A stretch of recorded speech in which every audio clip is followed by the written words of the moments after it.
This is Nick with Crypt Teaze, and I'm here with Dave Matrise from Jungle Rot, and we're gonna get this interview rolling.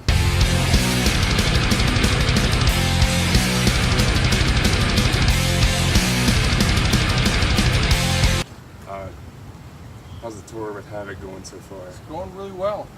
You know, we needed a tour like this. We just dropped the album on Friday. We're out here to support it. Glad we're out with Havok. You know, we've been doing a lot of death metal tours, and it's a good tour because we can win some fans over from the Havok's got, and we'll bring it on our side, and they can win some as well. So both bands are doing well on this tour. It's like a thrash death show instead of just a death tour, you know. Yeah. Which shows are you looking forward to the most on this tour? Well, some of them we already played. I mean, I think the last one we're looking forward to now will probably be Colorado. That's Havok's hometown. So I'm sure that's going to be good. Hoping for at least 550, 600 to show up that night.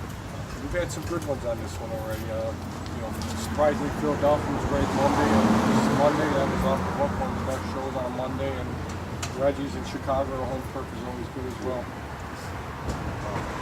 Well, 10th studio album, self-titled album, came out less than 2 weeks ago.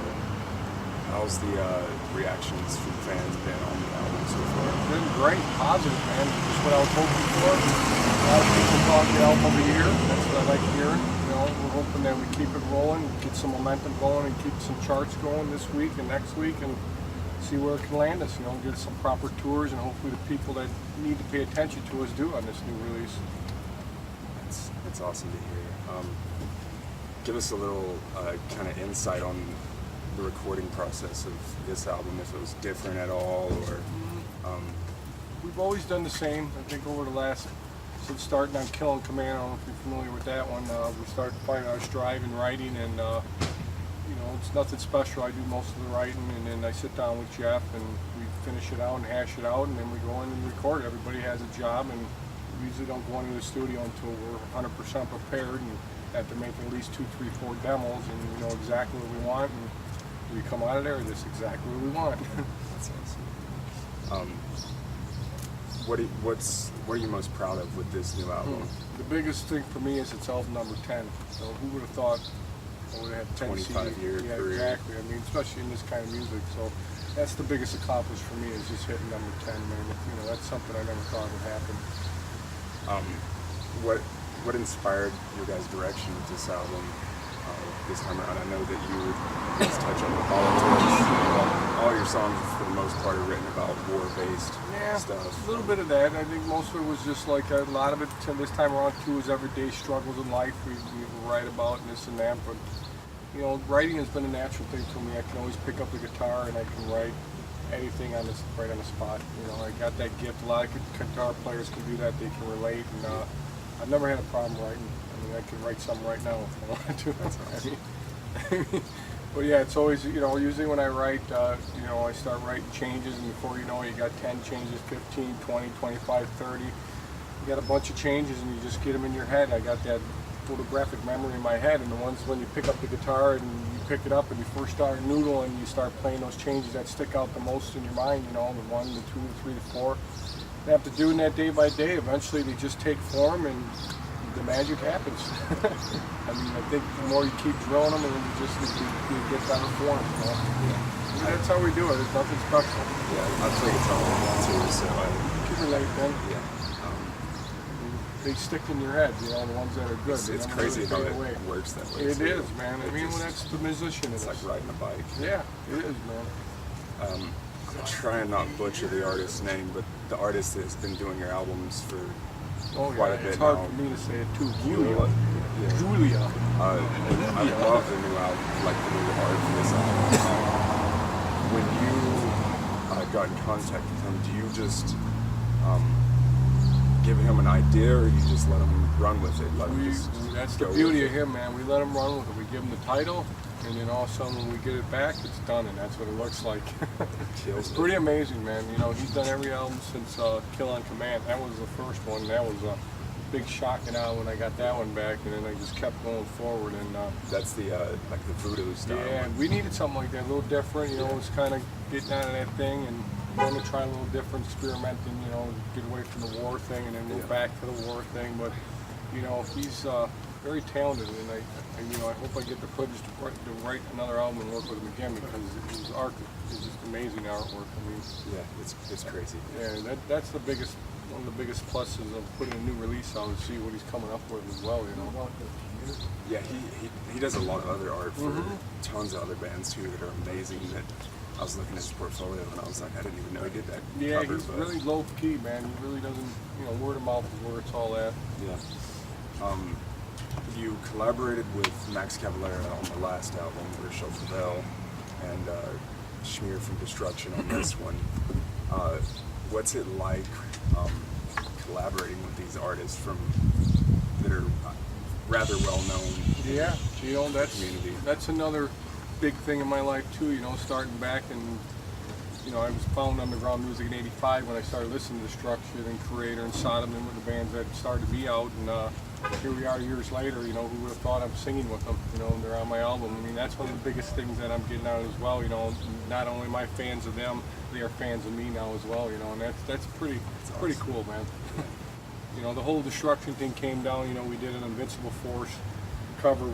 I think it's on that album. It might be. I'm not sure. I think that's the one. And we did the cover, and he's always told me, Schmier always said that's the best cover I ever heard. The best cover the band's ever heard, ever. And then we did the tour last year with him. He started inviting me up there to do this singing guest vocals, and he started saying, man, our voice is just much too good. And I had to write about it. And at the same time, and I told him I'd write this perfect Destruction style thrash song. I'd be honored to have him be a part of it. And he heard it, and he was all in, man. Yeah, it's definitely got a cool mix of thrash and death metal with it. I remember when that track dropped, I listened to it probably 7 times that day, back to back. Nice. But speaking, I like it, man. I like it a lot. It's cool. It's different. That's exactly what we needed too. Something like that, exactly. Speaking of the cover songs, you covered "Terrible Certainty" by Creator on this new album, and I've always loved your cover songs. I think the first one I heard was Agent Orange. Oh yeah. And that was probably 15 years ago now or something that I first heard that. But what influences you to choose these tracks to cover? Them were the ones I wanted to do the most. You can see, like I said, I was very influenced by the German invasion, Destruction, Sodom, Creator, and here I covered them all, and there's talk of us doing, on the next release, doing an all covers album. I'm really into that, so I'm hoping that comes down, and then I have a lot more I want to do, for the covers, that's more something for me that, when I started in my youth, and, something that gets me really going. And there's a couple more I want to do. I do Sacrifice. I'm a Sacrifice fan, and a lot of hardcore, I'm into hardcore, but I think they come out good when we do them. We give that little jungle rod twist to them, and I think they really got a good flavor. I honestly prefer your Agent Orange over Sodom's. I mean, I love them both, but when I heard the pounding of your Agent Orange, I was like, God. Well, the first album that I ever heard by you guys was when Fueled by Hate first came out, and that's when I started listening to them, and I heard Let Them Die. I was like, holy shit, this is the metal I've been looking for like my whole life, because you got the pounding bass drum, and that's what drives me so much. I just love that. We've always been called like the Frankenstein of death metal. We always had like that, every element. We got the groove, the speed, the chug. We got all the elements to make this monster. I kind of dig that, man. This was your last album with Victory Records, right? It was supposed to be, but there's some talks, negotiations for more, and really? There's a good possibility, like, you'll probably see a couple more out of us. Really? Do you guys just like Victory? You guys are completely different from what Victory normally signs. Yeah, I like that, man. We've been through a lot of labels. I mean, in my opinion, they're all the same. The labels are suffering big time right now. CDs are not selling. We all know that.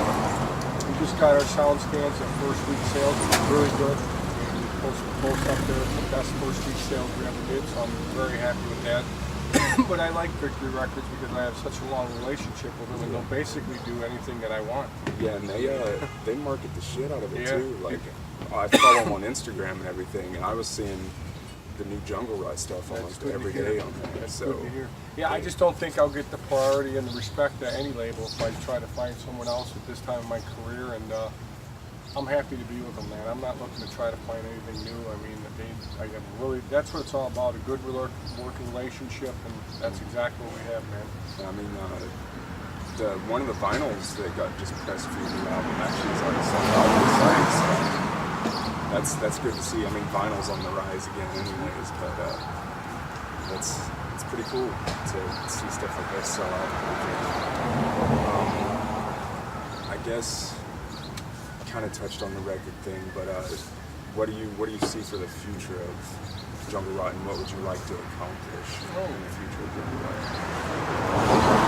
Future, we're going to keep pounding away. I mean, we're going to try to fight for tours. I mean, that's our biggest problem. Fight for tours. We don't get the proper tours in to get out here and showcase ourselves. That's always been a battle for any band. There's so many bands around, you know, so it's a wait in line deal. But what I'd like to accomplish is still try to get some of the bigger festivals in Europe. I have a lot that I've done quite a few, but like this week they got that Walk-In Fest. I mean, that's still the biggest notch in my belt that I got to get. I mean, but you know, that's what keeps pushing me, is try to get some of those. I got goals that I still want to set, and I'm hoping that I don't run out of time in my career. Yeah. I got a few like off-topic kind of questions. Sure. With Crypt Teaze being it's a horror-based site that kind of, I love metal, so I always post metal stuff on there too. I just want to know if you're a fan of horror movies. Oh, If yeah. so, what's your favorite horror movies? Well, I'll tell you what, man. Anytime Texas Chainsaw Massacre, I just don't say that. I'm dead serious, man. Every time it's on a channel, I always put it on and watch it, man, because I just like the horror of screaming. The cool thing about I just like screaming in pain for some reason. that movie's got a lot of it. You know what I'm especially saying? with No, you don't Leatherface. see a lot of it, so when you hear it, man, it's like, Well, there's something about people screaming and dying in pain that not in a bad way, but in a good way. I just have, there's something about that movie, man.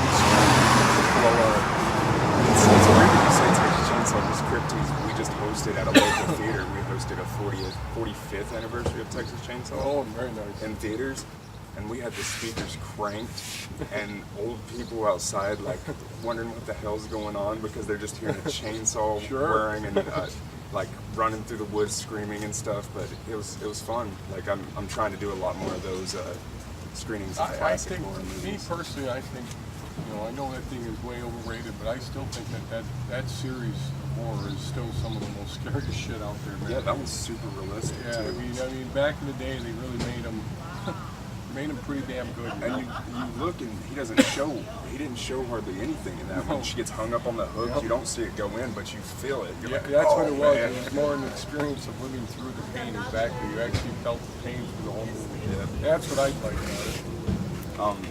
And then I recently saw that you broke the world record in Manitoba for. Oh, that was a while ago. Yeah, that was a few years ago. Oh, really? Yeah, I hunted this beast down for 3 years, Manitoba, and I don't know if anybody knows, I'm a personal hunting guy down the off time of this, and you know, that was a big thing in my life, was to get that bear, and he ended up being 567 pounds, 7'6", man. That's crazy. He was a monster, With a man. bow and arrow? With a bow and arrow. It took me 3 years to get him, and yeah, when I got him, I was actually crying like a baby, man. Just 15 yards away. Too. Oh yeah, he was right there, man. He was right in my I'd be face. shitting my pants. Yeah, yeah, it was really very emotional. You know, for being a hunter, I mean, being in Wisconsin where I'm from, you guys are close from here. Yeah. We still, from where I'm at, I mean, it's still, we like to live on the land, shoot a deer, fill the freezer, you know, hunt with the family during Thanksgiving and stuff. It's, you know, tradition, and I'm carrying that on. And now that I do the hunting, I teach hunting, I do hunter safety, I like to pass the torch and keep the heritage alive. You know, the next generation has to continue this today instead of this. It's an honorable skill when it's taught right and respectably. Yeah, basically what I do is I sell the dream, you know. And, you know, a lot of my clients are older people, and I watched their kids grow up to be old enough to go out hunting, and they finally hit the age, and I take them out and they shoot their first deer or their first duck or whatever it is, and there's memories made forever, man. And I'm just grateful to be there to share them with them, you know. Yeah. All right. I want to thank you for sitting down to do this. It's a huge huge thing for me with me listening to you guys for 15 years. Yeah, this is pretty cool. I like to thank you for coming out here too, man. I really don't know where I'm at, but it's in Dayton. We're in Dayton, yeah, right? Toledo. Never been here before, and so we're hoping for the best. Is there anything else you would like to say to the fans? Yeah, if anybody's seen it, I'd like to thank them for buying the CD for the, like I said, the first week. It was the biggest sales we've had. That, you know, very emotional to me again, you know, because that's what's keeping us going. You know, if we didn't have them, we would not be here today. That's for sure. Yeah. So go buy the album if you haven't, because it's fucking great. Yeah, I don't think there's a bad song on there. And when we come back out on the next tour, we're actually going to do the whole album in its entirety, man. That's how much I liked it. I think it will start a buzz. We'll let it circulate for a while, get in people's ears, come back on the next tour.